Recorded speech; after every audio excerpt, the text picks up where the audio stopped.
Yesterday, PWCC sold the first edition base set Charizard, $350,000. Holy crap.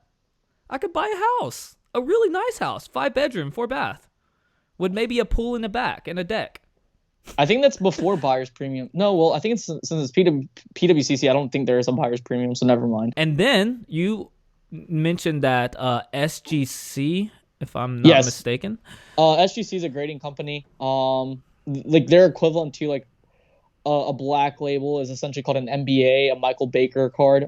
It's basically where the card is personally reviewed for. It's looked by one person essentially, and they look at that person looks at Michael Baker. I'm pretty sure still looks at the card. So like they look at everything in regards to the card, and I think that's only awarded to like 1% of cards. So that card sold for $369,000, but.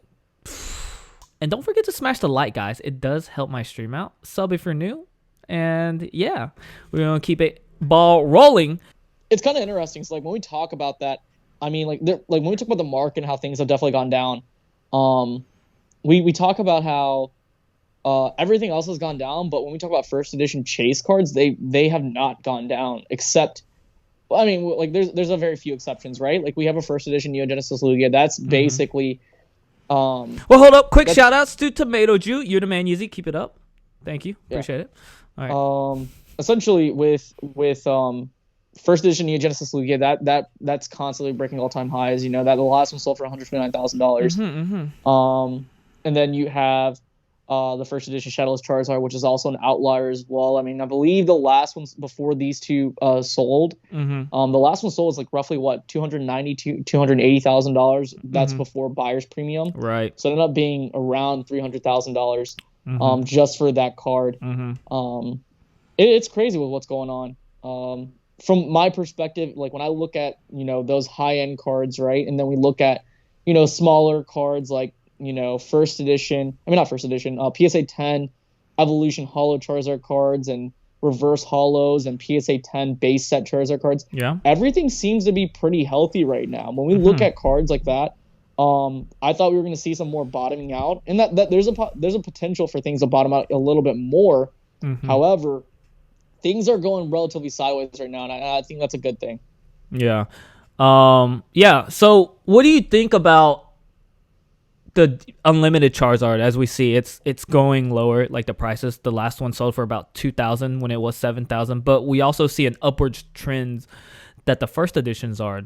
So what's your take on as far as the market goes when we're comparing the two?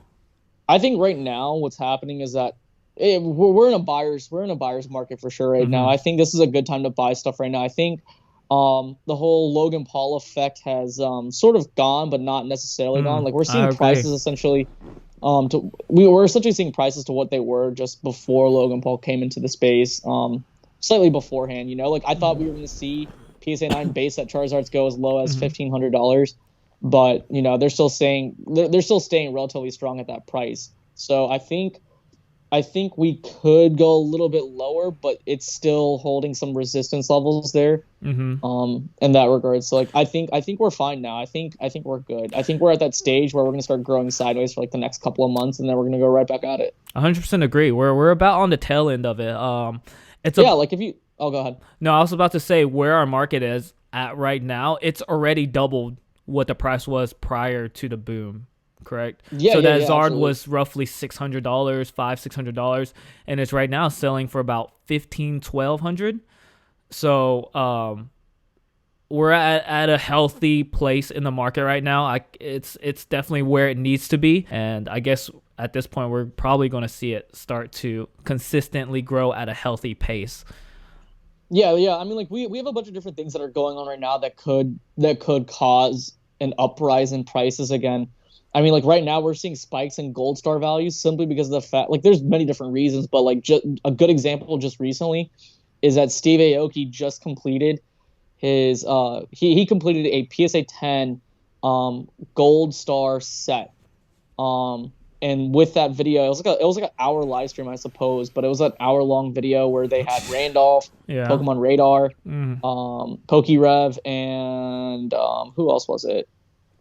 Randolph, Rev, Radar, and Rhyme Style. Rhyme Rhyme style. Style. That's who you miss. Yeah. Rhyme Style. All of them were on there. So like, we're gonna see tremendous spikes in Gold Star prices because I mean like those have been underlooked for so long. I mean like there was a point in time, like during the whole Logan Paul effect, that if you sold a PSA 10 first edition, a first edition unlimited base set Charizard card, and at that time I believe the highest it was roughly like $30,000.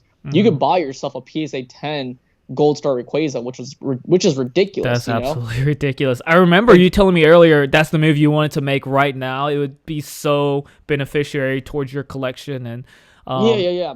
Granted, I didn't have a PSA 10. I had a PSA 9, and I could have sold that for a Gold Star Rayquaza. Like I was thinking of a few different things. So like at first I was looking for a Gold Star Rayquaza, and then I was like, you know what? Like the opportunity presented itself for me to get a PSA 8 first edition Shadows Charizard card, so I just went with that.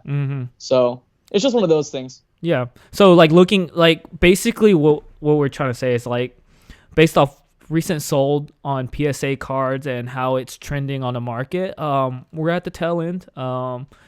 It's a buyer's market right now, so all of you looking right now, keep your eyes out for sure.